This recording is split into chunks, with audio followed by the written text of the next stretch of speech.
All right, all right. We are back at the podcast studio in Belmont, New Jersey, and we have a very special guest on. We have Bridgett Battles from BBExperience. Good morning. How are you today? I am well. Thank you so much for having me. Thanks for coming on. It was a little bit of a commute for you. It was, but I do believe that we were supposed to have this conversation today because there is something your audience needs to hear. All right. I can't wait. And I think this is going to be a good one. I know. Think. I'm operating in what I know. All right. I love it. So tell me, the audience, tell everybody, tell us a little about yourself. Sure. So I'm originally from High Point, North Carolina, moved to the greater Northeast. What made you move? So a couple of things. Number one is that figuring out life itself and understanding that I knew that that greatness was for me, but how to get there was the thing that I couldn't figure out. So I moved here, really figuring out my next phase as far as my career is concerned, as far as life is concerned, and just really understanding that in order for me to reach my next level of potential, I had to make a change from where I was. Awesome. So that self-reflection is key because a lot of people don't self-reflect. They blame others and they think that it's not for them. But I'm glad that you kind of looked inside and said, so what made you realize that greatness was for you? Here's the thing. So, as a kid, you have all these dreams. And then when you start to mature and become an adult and life starts happening, you have a choice. And the choice is either I'm going to go after the dream or I'm going to stay around what's familiar.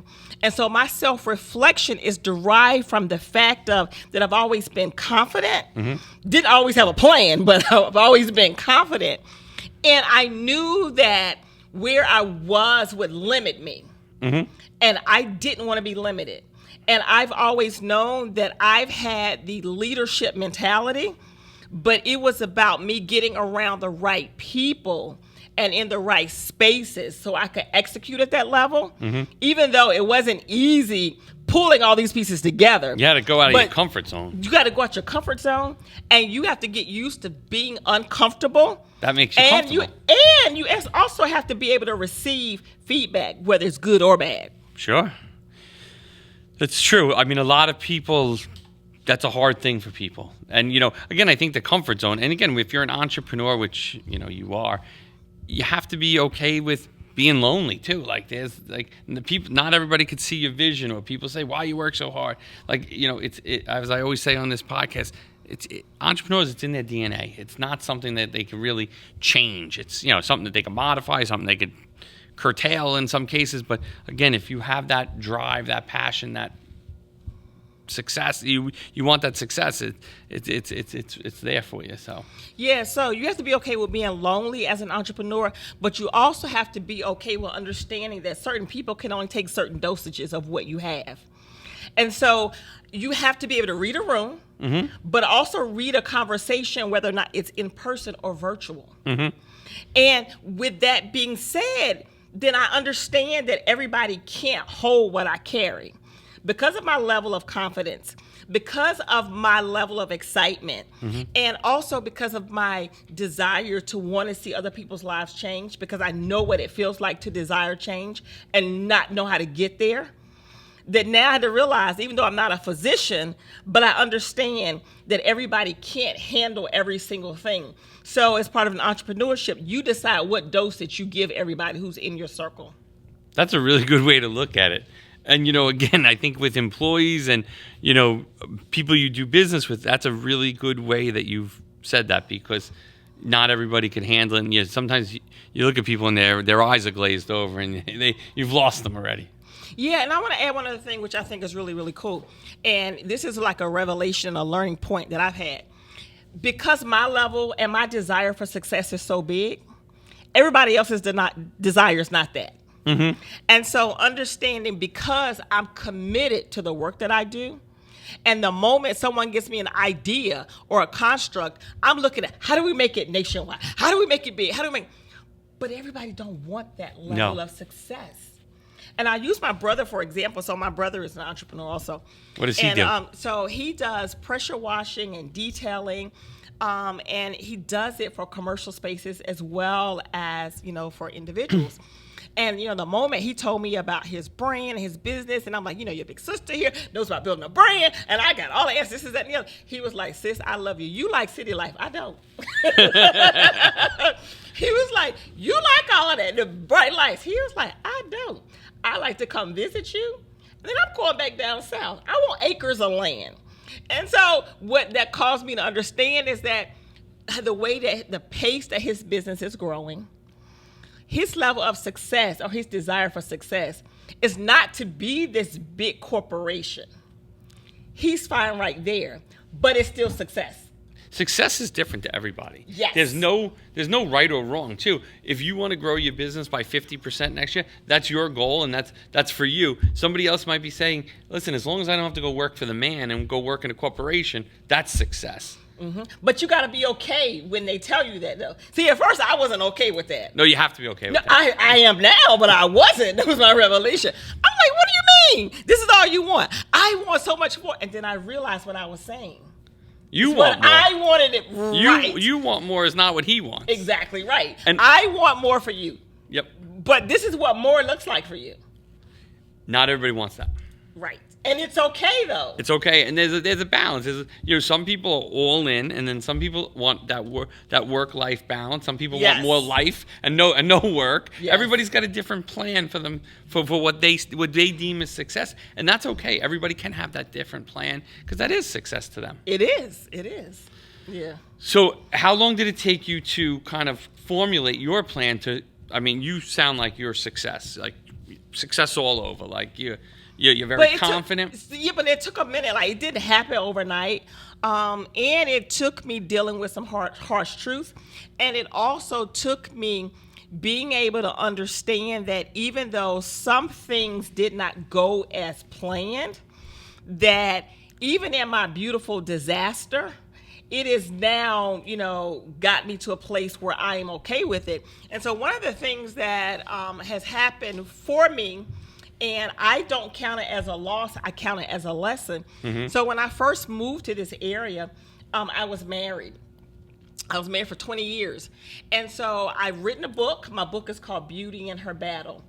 And so I've gone back to school to get a degree in business. I have a book that's coming out.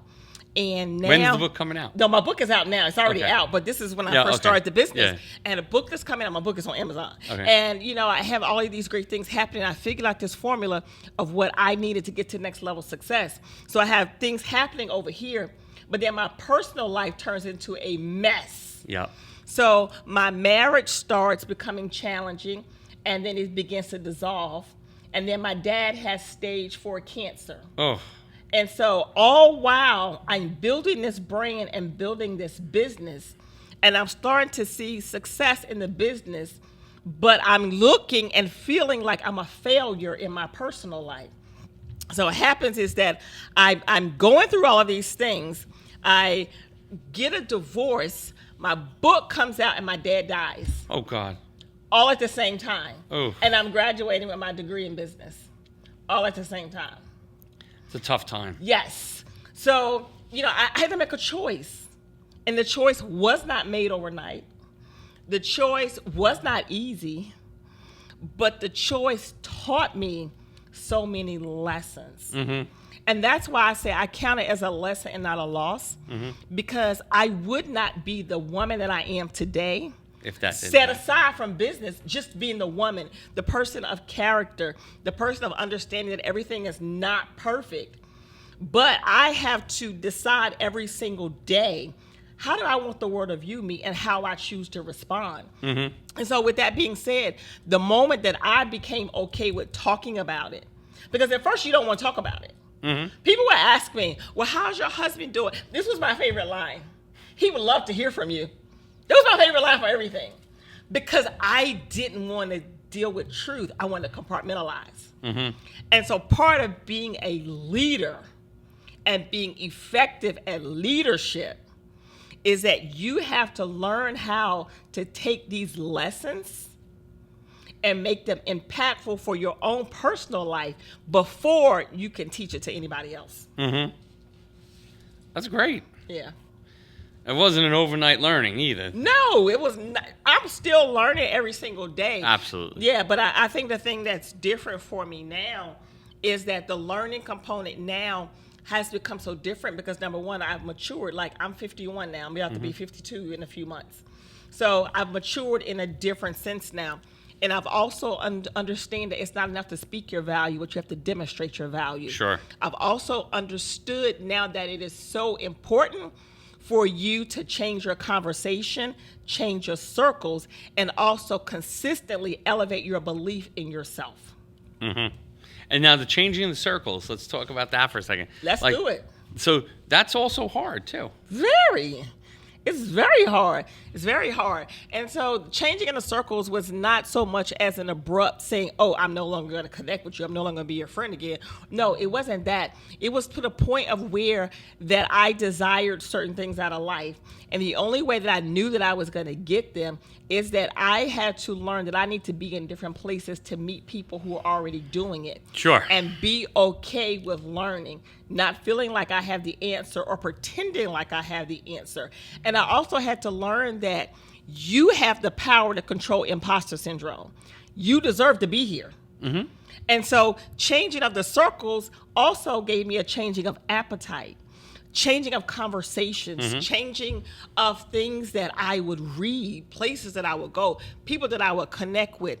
And through the course of that is when you had two things that had to happen. For me, it was more or less of I made this declaration that either you're going to work with me or work for me.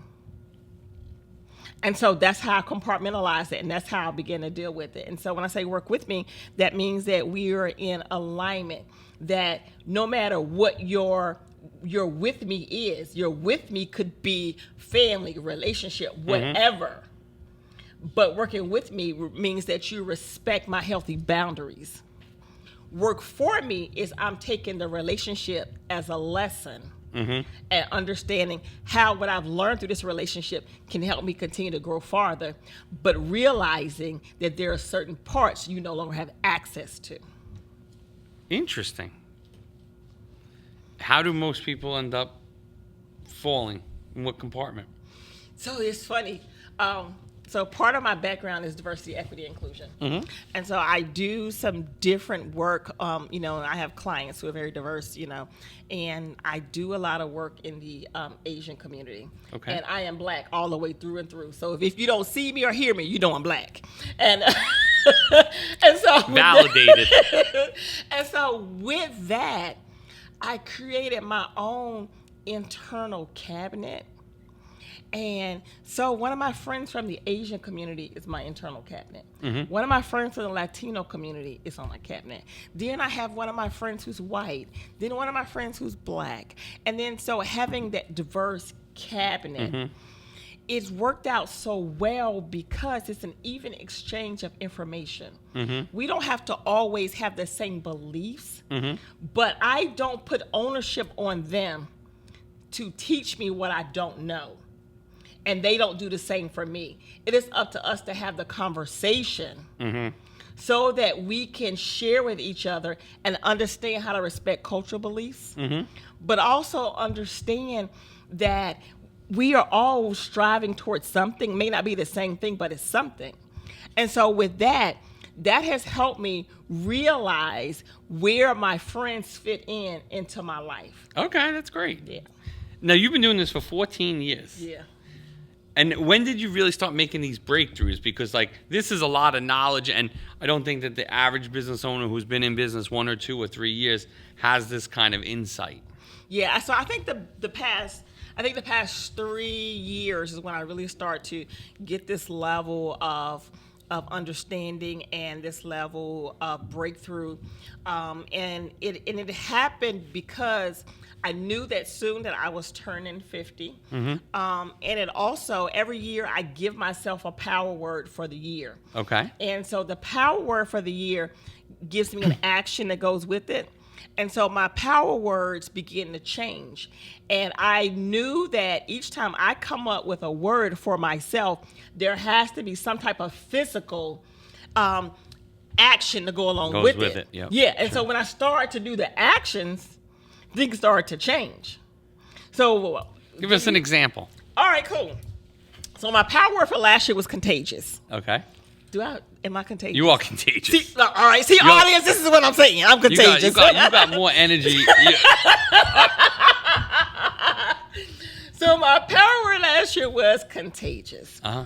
And so with that being said, I wanted every person that I meet to become attractive to me because of my level of confidence. You have confidence. Right. So anybody who I come in contact with, I want to be so contagious that they will become confident in who they are. Is that what makes you a magnet? That's what makes me an opportunity magnet. Tell us more about the opportunity magnet. So the opportunity magnet is that my level of confidence and my level of being contagious will charge you to do whatever it is that you want to do. And elevate. And not play it small. And so with that being said, that is what has really helped me to elevate the business. So this year, my word is transformation. Mm-hmm. And so what I've done this year for my word for transformation, all of the things that I desire this year, I put something physical in every room in my house. Okay. So that each time I go in that space, I see something that reminds me of the transformation that I am seeking. So now not only do I believe it, but now I can touch it because I have something physical that reminds me. I love it. Yes. And is it really helping? It's helping a lot. And it is also putting me in the space of now that my voice is being heard in so many different places, and I'm making new connections. And it's also helped me to cultivate authentic relationships. Just think, because after this conversation today, you're going to stay connected with me. Absolutely. I know you are. I hope that you want to stay connected with me. Of course. Perfect. So where are you meeting these new connections? What does your networking look like? Or how are you going out and finding these new places to be that are elevated? Again, as an entrepreneur and people that listen to this podcast, they're thinking like they're contagious. They're catching you some of this contagious. Are you contagious? Yeah. Yeah. Exactly. Okay. So now, like those, start thinking. What's some of the places that you like to find these new connections? Is it online? Is it in person? Is it a combination of both? Like, where do you find some of these new people to elevate with and to grow your business with? It's a mixture. Mm-hmm. And some weeks is harder than others, and some weeks it's just like a jump shot, and I always make the basket, and then there's some weeks that I don't. But so I've now consistently started to. I do a lot. Majority of my ideal clients are on LinkedIn. Okay. So I do, some blogging and writing articles on LinkedIn. I've really been fortunate to, because of my desire and my love for fashion. So I've been featured in, several magazines. So I've gotten connections through people reading about me and seeing me in magazines. I've been featured on my local news stations as well. So I've gotten opportunities through there. I've joined, several podcast groups, and I do go to networking events. And then I have this thing which I call Coffee with Bridgett. And so Coffee with Bridgett is me having virtual coffee with people that I meet or people that I want to meet. One-on-one or in a group setting? One-on-one.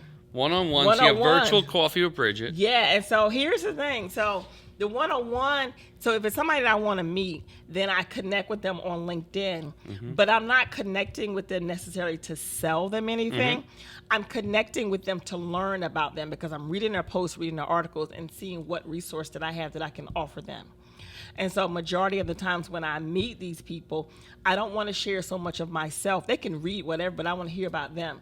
And people love to talk about themselves. Oh, yeah. And so you more that you let them talk about themselves, then their next question is, well, tell me about you. And so that's one of my, opportunities for really, becoming in alignment with my ideal client. And how long have you been doing these lunches with the Coffee with Bridgett. Yeah. Oh, I've been doing that for a few years now. So I do the virtual one-to-ones, Coffee with Bridgett, but then I also have a YouTube series, Coffee with Bridgett, and then I'm releasing it in podcast format as well because I'm definitely going to have you on. Yeah, awesome. And so that She likes has me. been. She liked me enough to put me on. I told you I like you. And so it's been things like that have been like key. And then I've been fortunate enough to travel and keynote. So I did something really cool toward the end of last year. I went to Austin, Texas, and I was keynoting for the Women Grocers of America. And that has become like a cool group. Like I met a lot of amazing women who, a few of them own grocery store chains. And then there are some of them that are executives, but they've created this ERG, this resource group where they come and they empower each other. And so they brought me in as a keynote, as far as continuing learning. So I've made some great connections and met some ideal clients there. So my clients don't necessarily have to be in this area. No, yeah. They can be anywhere. So that's just like a little snippet of it. And now, what's the tenure of a normal client? Like, how long are they around? Like, is it you go in and you help them, or is it more of a longer term working with them ongoing? So I have some that continue to renew, but the normal duration is from 3 to 6 months. So I've created what I call an executive elevation plan. First month is breakthrough, and that is what I want to know about you. I want to learn about the goals that you want to you achieve while working with me. But at the same time, I want to find what is your stuck point, like what is keeping you holding on. One example is I give to one of my clients, because when I very first started, I had a client who was older, but she still had a prom dress. And so I wanted to understand why you still had your prom dress and you're never wearing it anymore, because it's taking up space for something that no longer serves you. And I understand that we all hold on to things because of emotional reasons, but then there's some of us that hold on things because of procrastination, or some of us hold on to things because of level of comfort. So we dig into, as part of the breakthrough, what are the things that are holding you back? And so I've had to learn that a lot of us hold on to things. Number one is for lack of knowledge, and number two is because we've never seen anybody do the things that we want to do. And so, since I've never seen anybody do it, what makes me think that I can do it? Sure. And so the first month is called breakthrough. We get through that phase. Second month is called blueprint. Blueprint is where we create the strategy. And I actually do virtual closet audits on everybody. I want to understand your wardrobe choices. And I want to understand, what it is you want people to feel each time they have an encounter with you. How's my wardrobe? Your brand. First of all, you're matching your podcast studio, okay? All so right, you're perfect. Definitely on brand, All right, okay? good. And so If a marketing company's not on brand, we got different problems. Yes. And so I make sure that, we create their power word, we create their strategy, so the 7 seconds they walk away, that they leave somebody, does that person remember them? If not, that's a problem. And then through the course of that, I make sure that every single client, they come up with their power word. And it's something I want you to do also. I love this power Come up with your word. power word, but you record yourself for 30 seconds talking about yourself. And you go back and you watch it. When you watch it, did you feel that word that you told me? I don't want to see the video. I want you to watch it. And I make my clients watch it until they feel that word. If they don't feel that word, they have to keep recording it until they do. Because keep in mind, we know what our intent is for people to feel when they come in contact with us. But how do you expect somebody else to feel it if you don't? Fair. So that's how it happens during the blueprint month. And the third month is called bankable. And that is in an organization or a business, everyone makes money off of you. So now we come up with this plan. How do you make money off yourself? So you got to be bankable. So that's my 3-month plan. I love it. Yeah. I want to use the word contagious. High five. I just transferred it. You transferred it. Yeah. I got it. All right. Andrew, we got to do a video of me being contagious. Yes. I always say I'm everybody's wingman. I love that. When people say to me, I want you to help, I say, I'm your wingman. I got your back. That's my go-to line. That's why we came up with the company name. But I also like the contagious because I want people to feel like I'm there for them. I got it, and no matter what they need, I can help them with it. Yeah, absolutely. And so here's what's cool about the wingman. And what's really cool about that is not only are you letting people know that you got it, you're also letting them know that I believe enough to invest my company's name into you. Mm-hmm. Because see, when people connect with you, they're not only getting you, but they're getting the company, and they're getting the company name. And so if I have this level of investment in you, why shouldn't you have that same level of investment in yourself? Because whatever I teach you or show you or help you market, you will have residuals off of what I taught you long past our interaction. Yep. Yeah. That's fair. That's a great way to go about it. I totally agree with you. I think you're an inspiration. Thank you. So I don't want to stop the conversation, but we're almost at that time. So,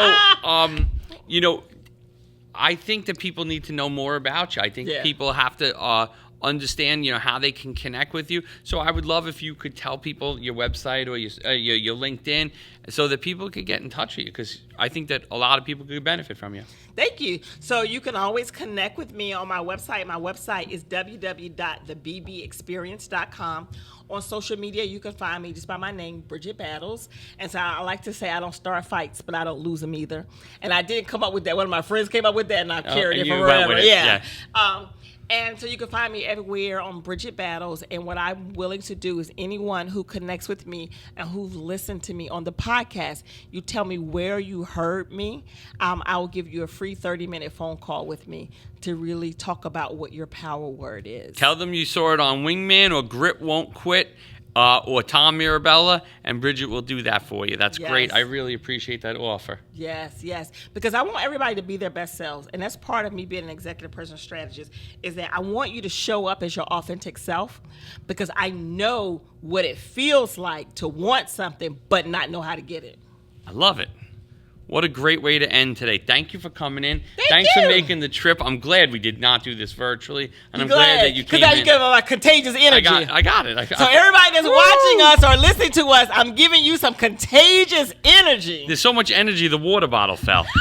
I don't even know how Andrew's containing himself over here. But thanks again for coming in. It was a pleasure. Thank you. Thank you.